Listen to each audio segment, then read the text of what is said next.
24, Marc 11, 20 à 24.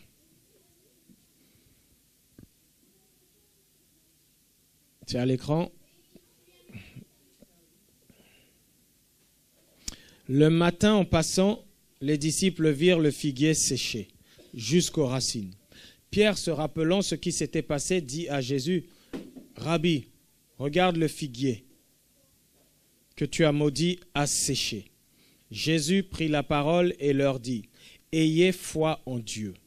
Je vous le dis, en vérité, si quelqu'un dit à cette montagne, « Ôte-toi de là et jette-toi dans la mer, et s'il ne doute point en son cœur, mais croit que ce qu'il dit arrive, il le verra s'accomplir.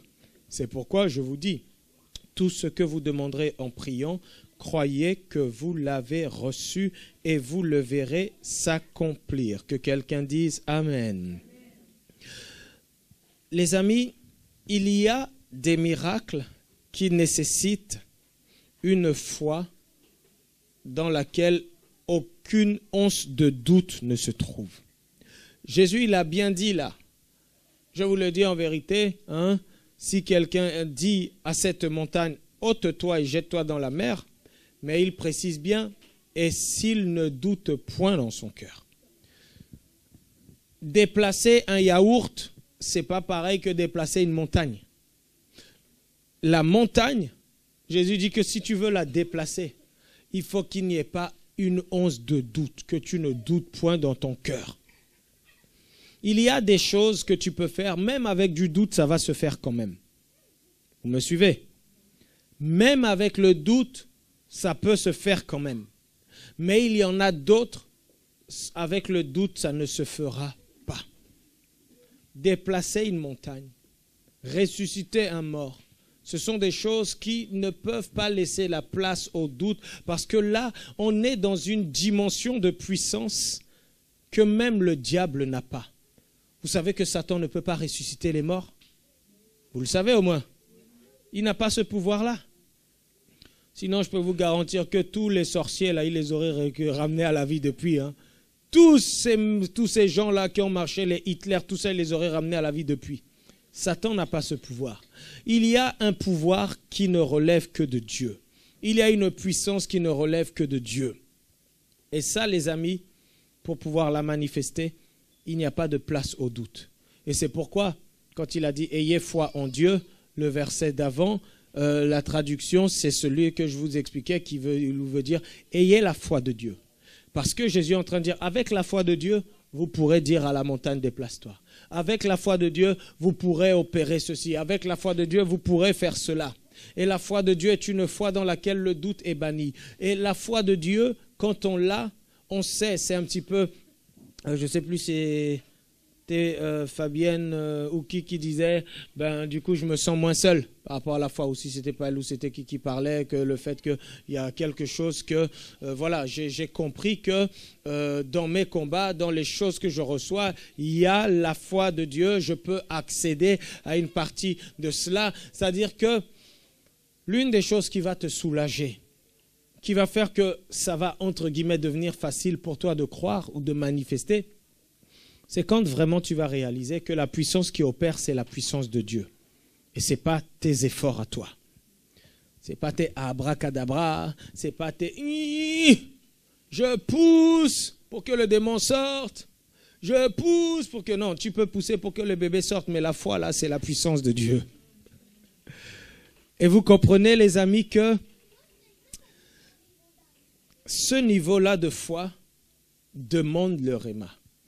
Et le réma ne vient que par la parole, que par le logos, que par la révélation, que par le fait de puiser inlassablement dans la parole.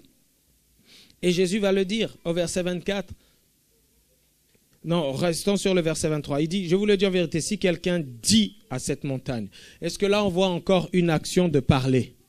Dis à cette montagne. Si tu te trouves devant la montagne et que toi, tu ne dis pas à la montagne, mais tu dis, Seigneur, ôte la montagne, Seigneur, ôte la montagne, Seigneur, ôte la montagne.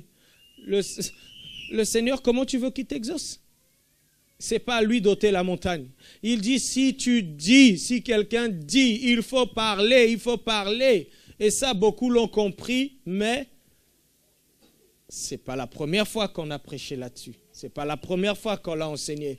Tant mieux si c'est un réma que vous avez reçu. Mais les amis, pour ceux qui sont à mon école de prédication, ça fait des années que vous enseigne ces choses de dire. Il faut parler, il faut s'adresser à la situation. Pas de problème. Le Saint-Esprit, il est là pour nous répéter les choses. Jésus a dit, le Saint-Esprit vous rappellera, il nous rappellera. Et bien souvent, le Seigneur, pourquoi il nous rappelle? Parce que ce n'est pas encore rentré, parce que ce n'est pas encore là. Et on aspire à tout ça. Et bien justement, plus on veut évoluer dans le surnaturel, plus on veut évoluer dans la puissance de Dieu, plus on veut évoluer dans les choses, Dieu est obligé de nous rappeler ce qui va permettre que nous y accédions. Et le fait de dire, de parler, de s'adresser aux situations, tu montes ou descends, la foi, la puissance, elle ne peut pas se manifester sans la parole. Impossible. Impossible. Tu peux être là et penser que voilà, dans mon cœur, je vais déclarer la chose. Ton cœur là, il faut que tu lui mettes le haut-parleur de ta bouche. Il faut parler. Il faut dire les choses. Si tu dis à cette montagne, parce que si tu te retrouves devant ton chômage, tu te retrouves devant ton célibat, devant la stérilité, et tu dis dans ton cœur, aujourd'hui on va en découdre, et pendant que tu es en train de prier à l'intérieur de toi, tu dis non, je vais inventer, innover une nouvelle manière de manifester la foi, je ne vais rien dire, mais je vais juste le dire à l'intérieur de moi. Non! Le Seigneur a dit, si tu dis, il faut parler. Il faut déclarer à cette montagne, ôte-toi de là et jette-toi dans la mer. Si tu ne doutes pas, la partie de la foi est nécessaire et importante. Et dit, mais crois que ce qu'il dit arrive. Donc tu crois quoi? Que ce que toi-même tu dis arrive. Là aussi, il y a un problème dans notre connexion de la foi. La Bible dit que je dois croire que ce que je dis arrive. C'est ce qui est écrit à l'écran, n'est-ce pas? Moi, je dis sois guéri, mais je crois que Dieu peut le guérir. Ce n'est pas la même chose. Je dis reçois ta guérison, je dis reçois ta bénédiction, et je crois que Dieu peut le bénir. Dieu t'a pas dit de croire qu'il peut guérir ou qu'il peut bénir. Dieu t'a dit de croire que ce que tu dis arrive. Est-ce que vous voyez la différence? On est là, on prie, on dit, Seigneur, bénis-le. Oui, mais Seigneur, tu as dit que si je crois que ce que je dis arrive, comme je t'ai dit de le bénir. Le Seigneur, il t'a dit, adresse-toi à la montagne. Montagne part et crois que quand tu dis à la montagne de partir, elle partira. Je vous ai déjà raconté cela, mais il y a une personne qui a pris ce verset et qui est allée devant une colline. Et il a commencé à prier. Seigneur, tu as dit que si je dis à la montagne de sauter, etc., tout ça, et que si je ne doute pas donc elle va partir. Et il a commencé à dire, colline, déplace-toi. Colline, déplace-toi. Oh, Jésus, déplace-toi. Il est resté du soir au matin. Et à la fin, il a dit, de toute façon, je savais que ça n'allait pas marcher. Donc, lui-même, voyez, lui-même, par sa confession, il démontrait qu'il ne croyait pas que ce qu'il disait allait arriver. Tu dois croire que ce que tu dis arrive et il le verra s'accomplir. Ça veut dire que tu vas voir l'accomplissement de quoi? De ce que tu as dit, que si tu crois que ce que tu dis arrive. C'est quand ça devient une évidence pour toi. L'évidence, elle est là. Je crois que j'ai déclaré et ce que j'ai déclaré va arriver. Même si ça prend du temps. Parfois, les promesses de Dieu se sont accomplies au bout d'un certain nombre de temps, au bout de certaines années. Mais vous pensez que lorsque Dieu a dit à Abraham que tu auras un enfant et que ça a mis 25 ans, Dieu, il a douté pendant 25 ans? Dieu, il s'est dit, ça craint là. Sarah a commencé à trop vieillir. Déjà, la ménopause est passée, elle n'a plus de désir, il n'y a plus rien. Vous pensez que Dieu, il a commencé à réfléchir à tout ça comme ça? Non. Dieu, lui, il avait juste son plan parce qu'il voulait enseigner Abraham dans la foi, dans la confiance, il voulait en faire un modèle. Donc, il a permis que les choses aillent comme ça. Mais lorsque Dieu a déclaré, 1 an avant qu'elle n'accouche, sa femme, les anges sont venus dire, écoute, l'année prochaine, à la même période, ta femme enfantera. Basta, c'est réglé. Avec Dieu, il n'y a pas de bou. Dieu, c'est clair et net. Il sait, il le dit. Et il croit que ce qu'il dit arrive. C'est là où nous devons travailler. Et je terminerai le sujet d'encouragement pour toi et pour moi. C'est comme on l'a partagé dès les premiers jours. Même si tu échoues, ne baisse pas les bras.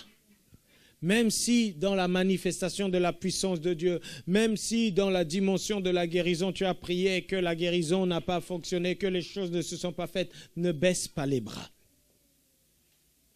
C'est très important que ton processus de foi, de croissance, passe aussi par des échecs. Passe aussi par des moments où tu vas vivre des choses que même parfois tu vas comprendre des années après. Quand le pasteur Rodrigue partageait le fait qu'il a prié pour l'aveugle mais qu'il n'avait même pas la foi à ce moment-là, mais que c'était la guérison. Il ne pouvait pas se bomber le torse en disant « j'avais foi ». Lui-même il explique en disant « je n'y croyais pas ». Après, pour les béquilles, tout ça, là il croyait mais la personne ne croyait pas. Et là sa foi a fait que... Mais vous voyez qu'il y a différentes écoles, il y a différentes expériences que l'on peut vivre. Mais tout ça là, Dieu parfait, Dieu travaille notre foi. Dieu affine les choses pour que nous puissions, à un moment donné, accéder à une connaissance. Lorsque cette connaissance sera là, je te dis, tu n'as plus besoin de prier.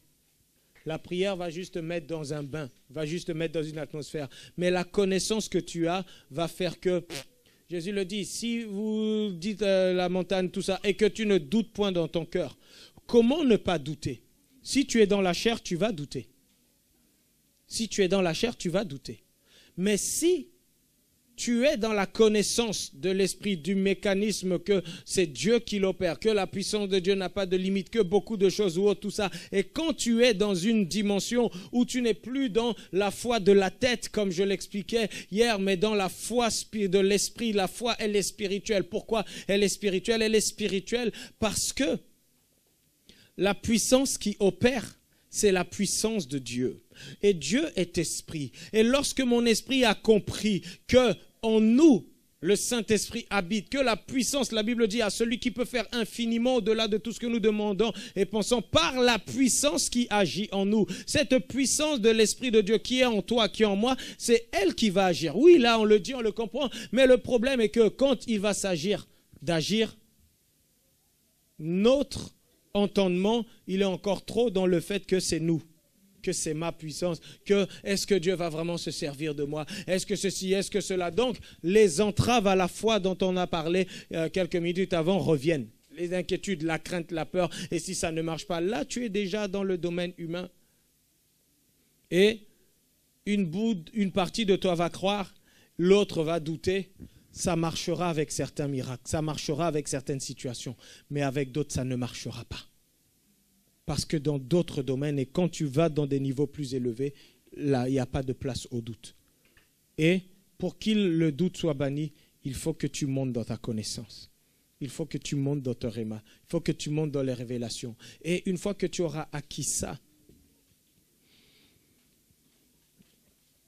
hier, quand le pasteur Rodrigue disait qu'une fois que ce miracle-là s'est accompli, il n'y a même pas eu besoin qu'il prie pour les autres, automatiquement les choses se sont débloquées. Je te dis dans ta vie, si il y a quelque chose que tu n'arrives pas encore à faire, par exemple, si tu n'as jamais imposé les mains à un malade, à un paralytique ou quelque chose qui se passe, décide-toi en cette année, et c'est l'un des défis que je vais vous donner à la fin de ce jeûne, vous allez prendre quelque chose que vous n'avez jamais fait, quelque chose qui pour vous est un défi, et sur ce mois de janvier, vous allez chercher à le faire. Vous entendez ça? Vous allez vous donner ce défi de chercher à le faire. Parce que sinon, vous allez rester encore des années toujours à attendre que quelque chose se produise ou se passe. Tu vas chercher. Si c'est un paralytique que tu as peur ou autre, tu vas aller le chercher là. Tu vas en faire ton défi de foi. Tu vas le faire marcher. Tu devrais dire Amen. Si c'est si c'est quoi là, tu vas en faire ton défi de foi. Tu vas le mettre devant toi. Cette montagne là, tu vas la déplacer. ce que tu dois méditer, ce que tu dois étudier, ce que tu dois travailler, ce que tu dois acquérir comme connaissance. Tu vas te débrouiller si tu le fais et que tout commence à ronger ta foi parce que ça ne marche pas, ou parce que c'est pas ceci, ou parce que c'est pas cela. Mais tu dis non, Dieu ne ment pas. Je vais accéder à la connaissance. Je vais accéder au réma qui va me permettre de débloquer cela. Et je vais te dire, ça va faire effet boule de neige. Parce que le premier paralytique que tu vas faire marcher là, c'est fini. Ta foi là, elle va... Là, tous les autres, tu vas y aller, tu vas attaquer. La première chose que tu vas réussir à produire là, ça va ouvrir la voie à tout le reste. Après, pour toi, ça... Les amis, tous les miracles ou les guérisons que j'opère, il y en a que j'ai déjà tellement opéré que je n'ai même plus la foi pour ça. C'est une évidence pour moi que ça va se faire. Parce que ça, là, c'est sur mon CV. C'est déjà acquis. C'est les choses qui sont encore en cours d'acquisition que je travaille. Mais lorsque c'est acquis, c'est terminé. Une fois, pour moi, c'est tout le temps. Donc, il faut que toi aussi, tu puisses te dire, je dois mettre en pratique tout ça là. Parce que si ça reste que les bonnes paroles et que c'est là et que tu as bien entendu, tout à l'heure, je vous parlerai de la foi pour tout le reste. Parce que souvent, la foi, là, quand on explique ça, quand on vous en parle, on n'est que dans la pensée de miracles, guérison. Mais pendant ce temps, tu es là, tu ne trouves pas de travail. Pendant ce temps, tu es là, ton salaire n'évolue pas. Pendant ce temps, tu es là, tu payes toujours les mêmes trucs et puis tout ça. Mais on n'a pas compris que la foi sert à tout. Elle est utile en tout et pour tout. Je veux réussir ceci, je veux monter cela, je veux évoluer dans tel domaine, je veux acquérir même des connaissances, je vais y accéder. Parce que je suis déterminé à cela. Dans mon entreprise, il y a des contrats que j'ai pris, il y a des choses au début, tout ça. Je disais, je vais commencer avec des petits immeubles ou autre machin. Dès que j'ai eu les premiers contrats des immeubles de 10 appartements, des trucs de ce style-là. J'ai vu le job, j'ai dit, oh, non. Après, j'avais une ancienne collègue qui vient me voir. Est-ce que, oui, par rapport à ta société de syndic, nous, on a 44 logements. Est-ce que ça t'intéresserait? J'ai dit, moi, je fais que les petits. Après, j'ai réfléchi. J'ai dit, non, c'est bon, je vais faire. Et j'ai envoyé ma candidature et j'ai eu le contrat. Yes. Et puis, après, je me réveillais quand quelqu'un vient me dire, voilà, il y a des trucs de paye. Bon, je connais la paye, je connais certaines choses, mais mon métier financier, je n'ai pas géré les payes. Mais je dis à la personne, donne-moi ta société là, je vais te faire les payes de ton entreprise. C'est dans le bâtiment en plus, des spécificités avec des trucs, des conventions collectives. Là, vous avez 200, 300 pages. Ouais, il faut lire tout ça. Vous avez des trucs, etc. Mais les amis, la Bible dit dans Hébreux 11, c'est par la foi qu'ils ont fait ceci, c'est par la foi qu'ils ont fait cela, c'est par la foi. Donc, c'est par la foi que dans tous les domaines, tu peux te lancer. On va en parler tout à l'heure. Prions le Seigneur.